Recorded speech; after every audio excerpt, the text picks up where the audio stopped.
Hello everybody, welcome to the 2024 Canadian Triple Crown Series MX Nationals preview show. Billy Rainford, we got Greg Poisson in the house to fish. Thanks, buddy. Hey, thanks for having me. I appreciate it. All right, now, we wanted to do this outside. We were trying to think of something different. We were going to be on bicycles. We had all kinds of ideas, right? But Yeah, big ideas, guys. problem is, we got this crazy wind going on. We got rain, we got tropical storms, we got sun, and it stops. So we decided, you know what, just like we're at a house party, we're going to do it in the kitchen, right? So we're hanging out in the kitchen. We're going to talk moto. We're going to do a little bench racing. We'll try to keep it quick. We're just going to go over a few things that are coming. Man, we're like, it's this weekend coming, so we're running out of time. Yeah, classic house party though. No girls, just a couple of guys. So It's a lot of sausage fest. All right, so okay, so we've got 3 west rounds. We've got 5 in the east. We got a total of 8. We're starting up this weekend at Wild Rose MX in Calgary, right downtown Calgary. Yep. Hope to see everybody there. Let's just jump right into it, man. We got well, when we talk about the 450, we'll talk about that. But 250 class, let's jump right into that. yeah, 250 class is going to be different because we've got some guys stepping down, or from the 450 class. We've got previous champs no longer here. The past 3 champs for 3 years. Piccolo, McNabb twice. and McNabb, so they're not here. So kind of, it's a big shuffle of the deck, which is going to be kind of neat. I mean, I'm really, really excited for this year because you don't really know who's going to win. I mean, obviously you have some favorites, but it's going to be a toss-up, I think, every round.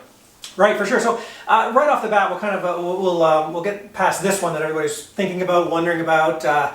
Drew Adams, the hotshot Kawasaki rider out of the States, super nice kid, coming up here, going to do doing his A-class pro sport year in the States, kind of thing. Coming up, signed up for the first 3 at least. Now he factors into this because we like to end these things with our predictions. So I think both of us are maybe in agreement that if he does the whole thing, he's our champ.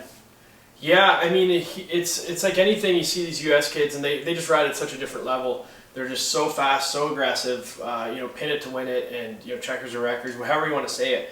And Drew rides with some of the best guys in the world. He rides with the Dog Pound with the Lawrence brothers, among others. Dylan Wright, there you go. So he's got a good group of people around him, which is just going to elevate his racecraft, his overall speed. Like I think if he's doing well, if he's leading the points, he keeps going. Yeah, for sure. And he could even do Loretta's and then boogie up here and keep racing up here. Yeah, it could. Anything's a pro championship wherever you are in the world still looks really good. So. Right. Okay, so that's what we're saying. So we're saying, and what a change in this kid too. Because I mean, I first met him at Matt Walker's place when he was just a little guy. Now I think he's pretty darn close to my height, tall kid. He's going to be fast. He's either going to be way ahead or behind, I think, our top guys. I'm not sure exactly, but I think he's probably going to be ahead. Yeah, I would go with being ahead, but you never know. You never know. Our tracks are kind of different. They're a little bit tighter. They're used to these, wide open facilities. Freestone, for example, Loretta's is kind of tighter, but it's gotten a lot bigger, a lot more wider since they had the Pro National there. So, it's a little bit different than what he may be used to, but I mean, we'll just have to wait and see. Yeah, and I think a lot of people watching and judging are basing it off his Supercross Futures performances. He looked great in that. Well, it's a completely different animal, right? So we don't know. Our guys fly outside too, and like you said, our tracks are a bit different. So that's going to be interesting, that'll bring us to the top of the class. We're kind of, right now, I think it's going to be, like you say, I joked about this before in my interview with Tyler Medaglia. The 2 guys together, the age is going to be over, the number's going to be over 70. Yeah, it's funny that everyone's talking about age, and it's a big thing. But I mean, these guys are past champions, regardless of their age. They're super fast. T-Dags is a bulldog. He's not. It's so funny to look at the 2 of them. Cavan's so smooth and tall and lanky, and it kind of just floats around. And like I said, is a really smooth rider. And not to say that Tyler isn't, but Tyler is very much a shorter rider. He just goes as hard as he can, higher revving, I think.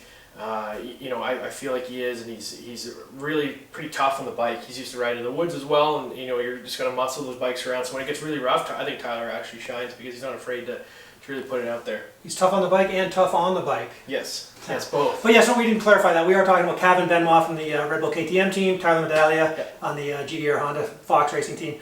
So again, I spoke with Tyler. We did a little walk through the trails there after the intro there at Gopher Dunes, and he was saying he's going to use his experience. He doesn't, things do go through your mind. He's in his upper 30s. Things go through your mind before you just turn your brain off. So he's going to use his experience, and I think Kevin's probably in that same boat. They're both parents now. There's going to be these kids that we're going to talk about too who are just going to turn their brains off and just hold it wide open.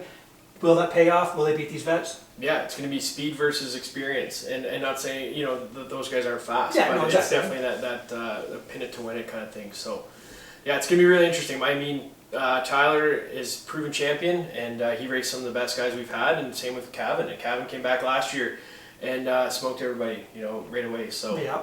who knows how it's going to go. Right, and last year he came into the series with a little bit of confusion. Supposed to ride the 2-stroke, got into the 4-stroke. This year, 4-stroke, boom, he's ready, been racing. Yeah. And I think it's going to be interesting. So right off the bat, we're thinking Tyler and Cavan are probably going to be the guys. But then we got Partzilla PRMX bringing up Gage Linville to replace Hunter Yoder, who got actually had some ACL surgery last week. So hope he's doing well. But Gage Linville, I mean, I've watched this guy since he was just a little tiny kid down at all the American Amateur Nationals. I've seen some pretty fast races out of him. Where do you think we have him? I mean, I don't know a ton about Gage. I know he's, in Supercross he's been good. He's getting better. I thought he was older than he was. He had this kind of a goatee thing going on when I first saw him like 2 years ago. So he just looked a bit older. He's young and he's just out of the amateur ranks. So I think it's gonna be good to be up here, get experience. I think he's gonna be in that 3-4 range, the top 5 we'll call it. Right. Those bikes are fast, and as I always say, they joke about the 310. They're good bikes. And Got the 310 dialed? Yeah, the 310 dialed, but Partzilla PRMX has stepped up huge this year. They've got some really big guys, international talent. Like it's not, I think they're the best they've ever been. Yeah, for sure, and they just keep improving. Julian Perrier, I mean, I hit him all winter long at the Supercross races. Julian, are you coming north? One week he's doing AMA, next week he's coming up here to do Triple Crown. So I wasn't sure. Great that he's actually coming up here. So I know he's got a fire under his belly. He's always wants to. I'm gonna say it, he wants to prove some people wrong. He wants his team to be the one out there. And it's awesome, man. Nobody works. I don't think anybody works any harder than Julian does. So interesting that he was able to shift and grab Gage Linville. We've kind of, I think both of us are in agreement too that we've got kind of Gage Linville, we've got Quinn Amiot, and we've got Sebastian Racine kind of in that right there, the next kind of group behind our two vets. Yeah, and I think any of those guys could maybe grab a moto win. You never know if they get a good start and just in a sprint for the first. I don't think we're doing any sprint races this year. They're all traditional motos, but if they get out front and just pin it, they may be able to hold off the the more experienced guys that are looking. Instead of just that moto win, they're looking for a championship. They're looking further down the line, so they may say, "Hey, you can take this. I'll take second." And any of these guys could really be a moto winner. So it's Quinn Amiot, Seb Racine, and Gage Linville. Yeah, and I think it's funny too because we watch every year we go over our awards and things. Quinn Amiot, he's Mr. Congeniality always, but he's also most improved sometimes. I mean, this guy he just keeps improving, and he's really worked with Cody Rensland down there at Dreamland in Florida. They were really working on some technique stuff. So I actually saw him racing. I saw him at the Gopher Dunes AMO race, and doing some things differently. I mean, he's working on technique. So we'll see if that improvement pays off. I mean, I think like you say, I also got to see Sebastian Racine ride that 452, and 452. Also, he set a track record. I keep going on about this at PAX Track down in Florida on a 450. He's super fast in a 450. Last year he got into his head a little bit in the 250. Full-time pro guy, full-time team guy, kind of got to him a bit. I think this year he's going to be much more confident. I look to see Sebastian Racine have some pretty impressive rides. Yeah, I think that MX101 team's made some changes too, and it's it's always been a pretty laid-back team. Not that they don't take themselves serious, but the total vibe is it was good for fun is fast. Yeah, fun is fast. And I think Seb got in there as kind of the A guy last year, especially for the 250. He got in his head a bit, and he's kind of realizing, I can still have fun and still do well. So I think he's going to do a lot better. It's funny that both Quinn and Seb are both pretty good on 450s too and racing the 250. So it means, for their future, it's a good thing. I'm going to say this right now on record. I would not be surprised if Sebastian pulled away on this one behind maybe Duran's. I wouldn't be surprised if Sebastian. I'm going out. I just thought of that now. I think he might be the guy. Bold move, and that's cool. So you might think that he's going to jump the vets. And just because what I saw in the 450, I feel like he should be able to get that onto the 250 and just throw that bike around more. He loves the 450. He's just a young kid. He's not going to move up to the 450 class. Yeah, he's not very big either. Like he's not super tall or super big. Super strong guy. So that moves us to I've been touting this guy big time between you and I think he's my dark horse prediction for a solid top 5 guy is Wyatt Kerr on the Priority MX team. Mm-hmm. So. Yeah, obviously we remember what happened last year at Calgary, unfortunately, slid out, went off the tunnel jump, landed on the cement, had a busted back. But I mean, talk about drive. This guy I was talking to him about cycling and stuff too, so it's kind of fun. Talk to him about cycling more than I do about moto. But yeah, he's a guy that, again, always improving. I like his attitude. He is a racer. Yeah, I always say that Wyatt Kerr is gritty. I've used that term with you so many times. He's really gritty. He's on a really solid program all winter. We've discussed that. Him and I just talking about his platform, his program, who he's been riding with. Joey Savacci, Zach Osborne, two very, very, very fast guys, among others, of course. But to be riding with those guys every day, you're going to pick something up. And I think Wyatt is coming in fit. He's coming in fast. He's coming in healed, which is huge. So he's definitely my dark horse to be a top 5. I mean, even a dark horse podium guy at times. So we'll see. But it's going to be pretty cool. Yeah, for sure. And it's like one of those things too. Not that he's old, but I mean, he's been around for a while. Sometimes it can get to be a bit of a drag, the training, the racing, the prep, all that kind of stuff. A little bit of step back, unfortunately, it's because of an injury. But sometimes pretty big one too. A huge one, right? In fact, there was a time he wanted to get right back on the bike, but at times you're running, maybe he's just going to be a bicycle racer from now on. But it kind of recharges you, it kind of hits the reset button, and you're like, okay, so he's got that drive. He hasn't raced, and Canadian national, and since Calgary last year. So refreshed, recharged. Expect to see quite a bit out of Wyatt Kerr, I would think, for sure. Another rumor that was going around was Christian Janik. We heard that Drew Adams was coming up. We thought maybe fellow Kawasaki rider Christian Janik might come up and do the same thing. He trains with Josh Woods. I talked to Josh, and Josh said, no, I just mentioned maybe he might come up to do the Trans-Can. So hopefully that's still in play. So don't expect to see Christian Janik anytime before the Trans-Can. But it would be cool to see another fast American kid come up. Yeah, I mean, it used to happen all the time. Canada was almost a proving ground for a lot of these guys, like Josh Woods, like, we've had so many, Dean Wilson, Ryan Villapoto, Drake Weimer, just to name a few. Really big names and go on to have really big and illustrious careers in the States, and so they came up here first, and now after COVID and borders are all good, all this stuff I think we're going to start seeing more of that, like we are seeing with Drew. Drew will always have a stamp on having a bit of a career here in Canada, or started his career kind of like a Dean Wilson in a way or something like that. So yeah, really excited for that. It's going to be pretty cool. Right, yeah, I wonder if Drew Adams going to do what Dean Wilson did when he came up and just slayed it when he came up, for sure. Right? Who knows? Possibility. While we're talking about the guys in that kind of group, let's throw Tiger Wood in there too, another American coming up for the Gopher Dunes team. He's probably going to be in that area, I would kind of guess. Maybe just, again, you can't put too many expectations on him. He hasn't really hasn't raced this level yet, but I expect him to be kind of at just outside that, kind of looking in. Yeah, Australian though. You call him American. Oh, sorry. He's from America, but 6 years. He's a strong Australian. So I mean, he's going to be the guy that's just outside there, and I think as he goes on and gets more comfortable with the bike, with the series, with everything, because I don't think he's been on a team under a rig before. I mean, amateur racing, yes, there is rigs and stuff like that, but I think as he's going to kind of find his own, and as he comes back east where there's a bit more sandier tracks, a bit looser, I think is going to help him a bit because he rides a Gopher all the time. So he's going to get better as the season goes on. Right, for sure. Yeah, sorry, Australia. We know he's Australian, but yeah, good kid. No hate comms. No hate comms. No hate guy. Yeah, don't at me. Okay, so we'll get to our predictions after. But I think anything else we need to talk about in the 250 class, or I think we've covered it. It's going to be a great season, and the door is wide open. We have no previous champs, so we're all on. That's right. Okay. Oh, also, speaking of previous champs, there is a rumor going around that I haven't talked to him yet, but that Jake Piccolo is going to show up on a Yamaha at round 1.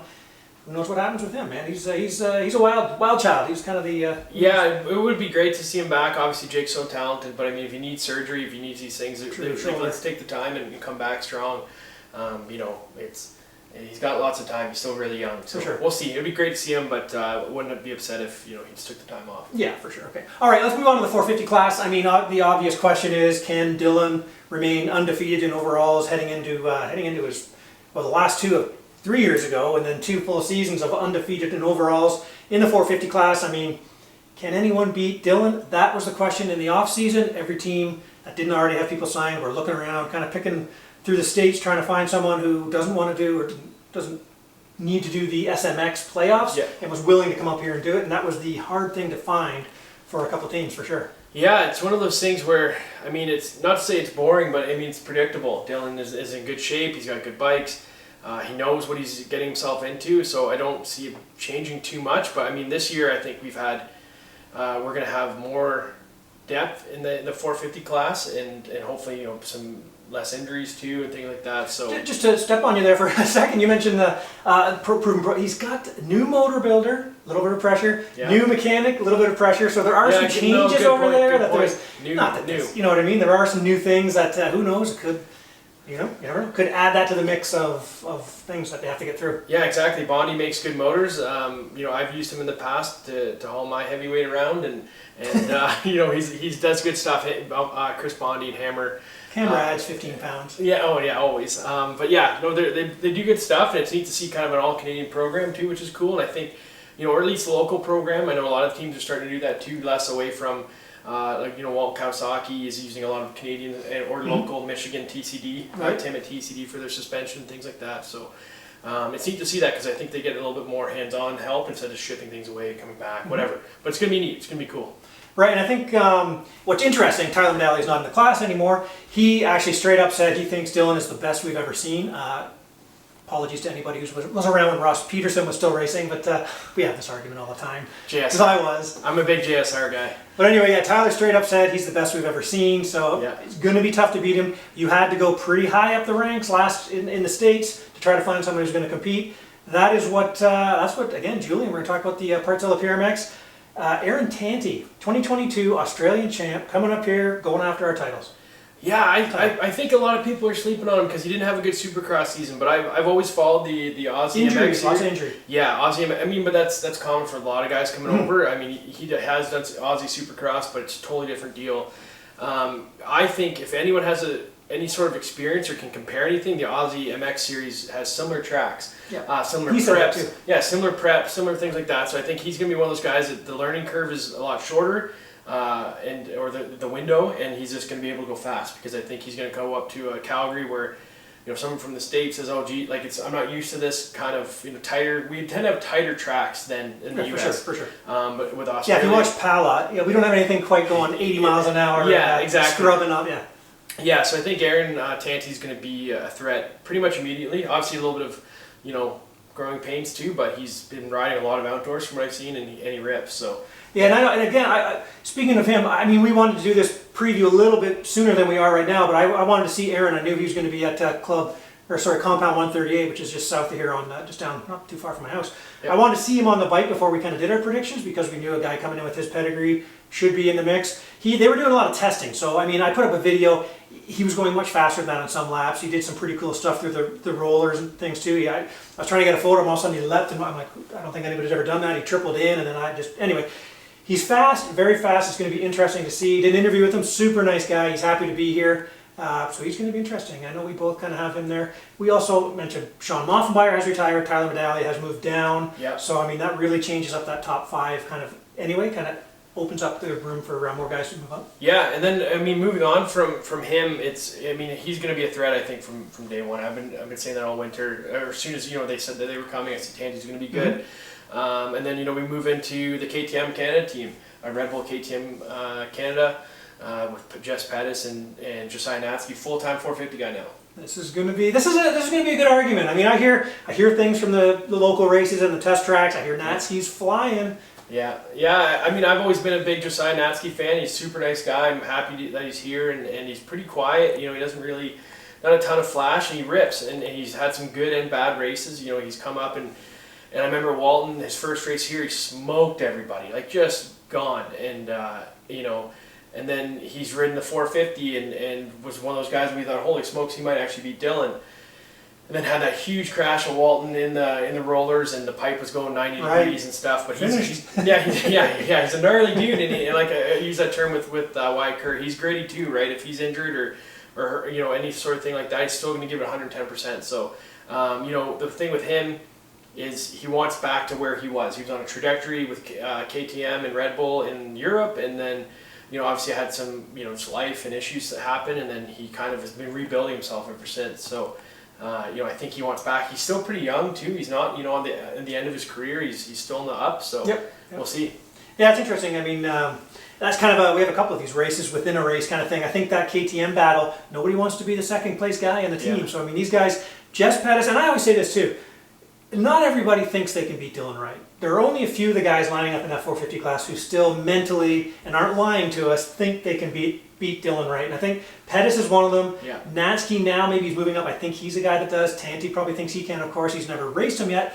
And another guy I want to mention who I think mentally thinks he can beat him and thinks he should be beating him is Tanner Ward on the Walton Kawasaki team. Yeah, I mean, the thing that's funny is, Tanner and Dylan are good buddies, and that's where, I know Pettis and Dylan aren't, enemies, but they're definitely, they both believe they're the best. And Tanner thinks he is as well, but they are good friends too, so I mean, if it's going to come down to it, I mean, how tough are they going to race each other? Oh, you battle friends harder. Well, we'll see. I mean, it's one of those things. We'll have to wait and see how it goes. I mean, Tanner has been doing well. He's full-time 450 this year. He's not messing around with, back and forth and all these different things. So that's consistency, and he's going to be really good. He does ride a 450 really well. And starts too, man. Great starts. Tanner's a great starter. He's going to start up at the front all the time. That's where Dylan's maybe his Achilles is the starts. If he has to keep pushing through, the field is getting thicker. Tougher guys that think they can beat him, like we said. Pettis, great starter as well. Yeah, I think Jess, hopefully he stays healthy. That's been kind of his Achilles heel, is being healthy for a whole season, and you want him to do well because he definitely is a guy that can line up and beat Dylan. I mean, hopefully, anyways. He hasn't done it too often, but let's keep it exciting. He could. And again, like I say, the mental side of it is so big. He thinks he can beat him, and I think that's going to be half the battle, right? You don't look over your shoulder, see that one, and go, "Oh, you after you, sir." Yeah. Because none of that going to go on there. Yeah. Whereas some guys might get a good start, and be, "Oh God, Dylan's behind me. Go ahead." Yeah, Jess is gonna race him tooth and nail right to the end. So. And again, we mentioned. People like Kevin Tyler from the MX 101 Yamaha team had to go south looking for someone. A lot of talk about, hey, why wouldn't you get a Canadian? Well, these manufacturers, they want someone who can beat. So, I mean, yeah, we've got some guys that are close in speed, but you had to go look for someone to get the budget to kind of give the money to try to take the champion down. So Kevin Tyler did that. He enjoyed all the press he got in the off-season down south and everything. He kind of thought it was the best thing he's ever done, saying he didn't know who he was getting to ride. But he's got Preston Kilwright, and I bet a lot of people, you've heard the name, but maybe haven't seen him race or didn't pay attention to him. No, a big Club MX guy for many years. He had a little shot with them with, I think it was WSX, and then he did AMA Supercross, got hurt, Supercross. He's outdoors, he did some 13th place. Yeah, and he was on Bar X, I believe, too, Suzuki, so he's definitely no slouch, and I think he's going to be a bit of a sleeper, too. Like, I think he has raw speed to beat Dylan and beat those guys in front of him? I mean, I don't know. I haven't really seen him race in 450. We know MX 101 has a great 450 bike, and it's a good vibe under there. It's a good team. It's, anyone riding for KT is going to have a good time. He's a good guy, and the team there has a really good group of people. So he's going to be accepted, and just know that he has to just race and do his best. Yeah, and he's going to be a guy that's going to have people looking to their programs or whatever, right? Kind of saying, who is this guy? Like on the Yamaha, oh, that's okay, Preston Kilwright. Yeah, 808 I think his number is. 808, Bob. We call him Bob. Yeah, that's a way high up number too. So I wonder if it has any significance to him. But anyways. Amateur number. Oh, okay. Yeah, that's what KT told me. Okay, so another big story here too is former Triple Crown 250 champ Mitchell Harrison moving up to the 450 full time. He did Supercross all year. At first, I thought, okay, he's going to need to build onto this 450, get some more comfort. Now he's comfortable on that 450. He looked good at the middle way through in Supercross. Had that one bad crash that scared everybody. But I saw him ride. Him and Tanti were they looked evenly matched. So, again, I don't know what you can read out of that. But a guy like Harrison, it's attitude. He just won the Riviere de Loup, went 1-1 both nights. So he's full of confidence. And I think he is another guy who mentally thinks he can beat Dylan. Yeah, I think Mitchell, really nice guy. He's the smiley assassin. I don't think that's not his nickname. Golfer. He's smiley assassin. That's not his nickname, but that's just something. He's just a very happy guy. Always seems to be smiling. So that's cool. Always seems to be in a really good mood. Loves being up here in Canada too. He loves the crowd. He really plays to the spectators. Yeah. He seems like a really good guy. Embarrasses his wife. But, you want him to do well, and I honestly think he will. He's going to be, like I said, he's going to be maybe that Kilroy area, and he's going to be that guy that is a bit of a sleeper for those podiums, and I'd love to see him come up and just be right up there. It'd be good for Julian, it'd be good for him. I mean, he's really adopted us as we have him, and it's good to see him back.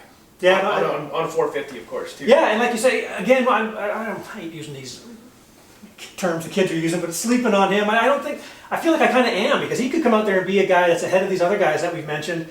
We'll get to our predictions here in a second, but he's not going to be in my top 3 predictions, but he might be. It's going to be interesting. Yeah, that third spot, I mean, even second, I mean, realistically, that the gate is wide open. I mean, we can go off Dylan's past results and say like he's our number one guy because he is. It's his to lose. It is his to lose, but then that second on is like it could be anything. Like I'm really excited for this season. It's been a while since I've been this excited, and there's so much unpredictability too. That's like, man, this is gonna be awesome to watch. Yeah, like I mean, again, losing Moffenbauer and Medaglia, we've got some other guys coming in that are going to be keep it very exciting, like you say. So it's going to be. I don't think we've lost. Certainly haven't lost. I think we've gained some people that are closer to hopefully to Dylan's speed. I'm not saying I want you to lose, Dylan. Not at all. It's just we want to have some racing and have some fun and stuff like that. So okay, and then speaking of races within a race, these next couple guys I want to talk about Julian Bennick and Daniel Elmore. Two kids that maybe, the keyboard warriors, can I say that? Asking, hey, why aren't they getting rides? Why aren't they on these teams? Well, again, it's people don't think they are proven yet that they can beat, again, go for Dylan. But, yeah, I mean, with Julian, I'm really excited to see Julian on a 450 full-time. Healthy. Yeah, healthy. A bit of a low-key program, too, so it's kind of, no pressure, really. As in my day job that I work for Mountain Sports Distribution, I helped him out with CD Boots, for example, because I do believe in them, and I think he's going to be that guy that's... Shameless. Yeah, I mean, we got to do it, right? I'm on the clock. That's right. But, it's one of those things where he's going to be good. He's got good bikes. I mean, Husky makes a great bike. He's been riding a lot. He has so much natural talent. I love watching his videos of him riding at home on that track. It looks a little janky to me, and he's just flowing. He's just missing trees. Yeah, he's just missing trees and fences and things, and he's just flowing. So he's going to be really, really good. I'm excited to see that. Daniel Elmore, don't know a ton about Daniel. He's been really consistent. He did well last year with the SSR team. He's got his own privateer program again, and maybe that's where he likes to be and flourishes. Who knows? Yeah, no, I think, don't get me wrong, I think he would like to be under a tent somewhere, under a big awning for sure, but I think he almost stepped away, kind of like when things didn't come through, it's like, oh man, how much more of this can I do without getting, what more do I have to do kind of thing. Yeah. But then he's like, you know what, I don't want to get older, have any regrets, that's what he literally said on his Instagram kind of thing, so he wants to give it one more shot, at least he wants to prove what he can do. They love him at Club MX. I know Mike Bonacci, I talk to him all the time. I'll call him Danny too. I don't think we call him Danny up here so much. I mean, we call him Daniel. Yeah, I know he's Daniel up here for some reason. Dan Elmore? I don't know. Dan. It just doesn't seem to work. Dan Elmore. Yeah. But so it'll be interesting. Again, Julian Bennick versus Daniel Elmore. Danny Elmore, I think that's the race within a race. Speaking of Bennick, we didn't talk about his 250 teammate, Blake Davies. I've seen some results from these preseason and local stuff out at the Future West program out in BC, and he is killing it. Yeah, I know Lockhart, like Ryan Lockhart really likes him, talks about him a lot. Says he just loves to race. He's always racing. He'll race as many classes you'll let him. So I mean, the fitness is obviously there, and he's young too. Yeah, he's young. He's like 16 or something, or 15. Like he's really young. Yeah. Sorry for not knowing his exact age, but he's young. He's huge. And we'll see how he does. He's going to be. I don't put him in that top 5 right now, but I think he's going to be that 6 to 10 guy consistently, and be battling with the other guys that aren't obviously in the top 5 that we talked about. I think he's in this conversation. All right, there we go. Let's have a little parody here. So.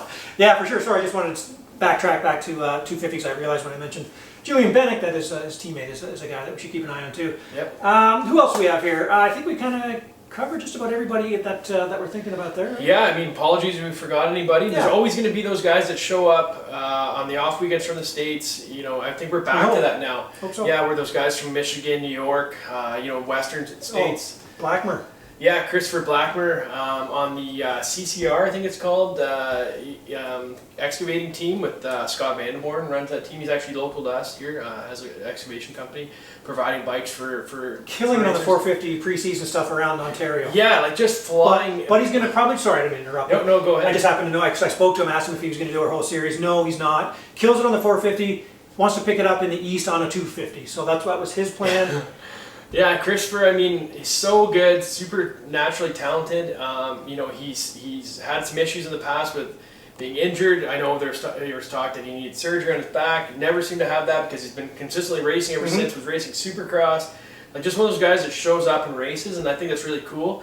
I'd love to see him on a 450 out east, but that's sure. He rides one really well. But I mean, hey, that's cool, and he'll do well for sure. Yeah, and another guy I want to mention too, Jair Mitchell. Let's not forget about him too. Yep. He's been putting in the hours. He's been riding. I know he wanted to ride a Stark. He wanted to ride an electric in our series, but not allowed to ride the Stark this year. Future, not sure what's going to happen there. I spoke to the guys at Jetworks, and they're going to have to reevaluate as we head into the 2025 season. But I know he's trying to get his bike out west to do our series.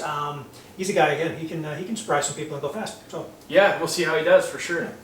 okay, in the 450 class, the big news too was 30 riders only qualify. So that's just to kind of keep it a little tighter, not as many lappers, maybe as many lappers as early. Yeah. You know me, I'm a big cycling fan, and they do the 80% rule. So I mean, if you're 80% behind the leader, they will pull you from the race. So not that we're doing that, but I think it's to stop anyone from affecting the race up front. And I mean, we have such a wide range of athletes here in Canada and racers that we have, you know, sometimes we have lower numbers at times, so people can kind of just show up and race. And I don't mean that in a negative way, but it's that are definitely off the pace of Dylan. And when you're getting lapped, you know, two laps in, three laps in at times, you know, it's definitely something that we need to address. I think it's a good move, you know, and we'll see how it works. It's you know, I do think it's going to be for the better, but.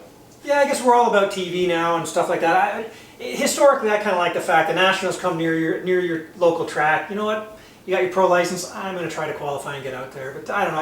I kind of like that. And also, you're not. They're making intermediates run the pro plates too, which I don't like that.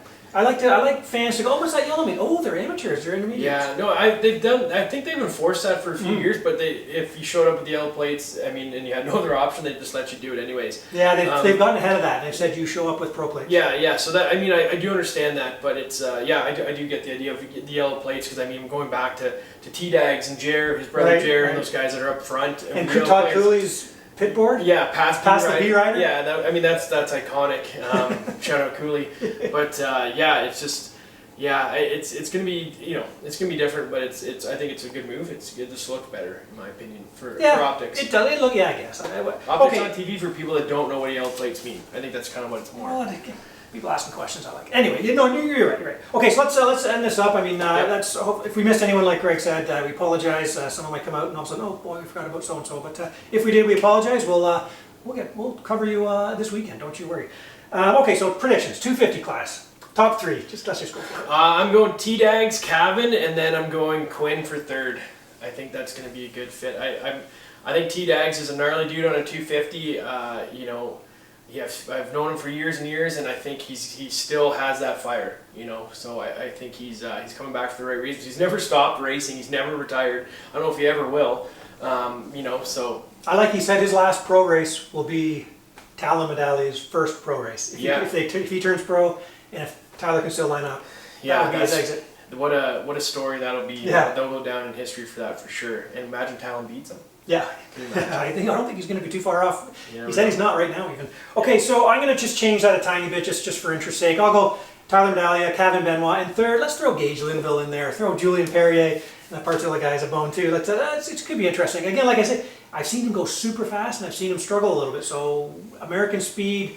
It's going to be interesting to see where he fits in. Yeah, he looks really good from the videos I've seen, but I mean, those are just videos at tracks local here. We're just doing this for argument's sake. Yeah, I think he's going to do well. Like, I don't think, you know, like I said before, we throw Drew in there, and we don't know where Drew's going to end up. Yeah, there's an asterisk here. I think we have Drew if he does but I mean, that third spot could be filled with, I think, Wyatt Kerr, Quinn Amiot, Sebastian Racine, Gage Linville, and not in that order, but any of those guys immediately. You know, even Chris Blackmer.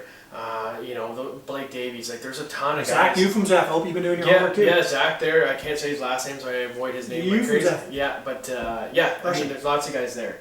Don't provoke me. It's going to be good. But yeah, then 450, it's going to be wide open. I'm going Dylan, Tanti, and then it's I think I say Jess or Natsky. I mean, Josiah Natsky's is got that international flavor. He's shown some consistency, lack of injuries. I mean, Jess has got some big scars on him. Poor guy. You know, he's had some huge crashes, huge injuries, and I don't want that for him for sure. But I mean, just going off previous history, you know, I think Natsy's going to be that guy in second or third.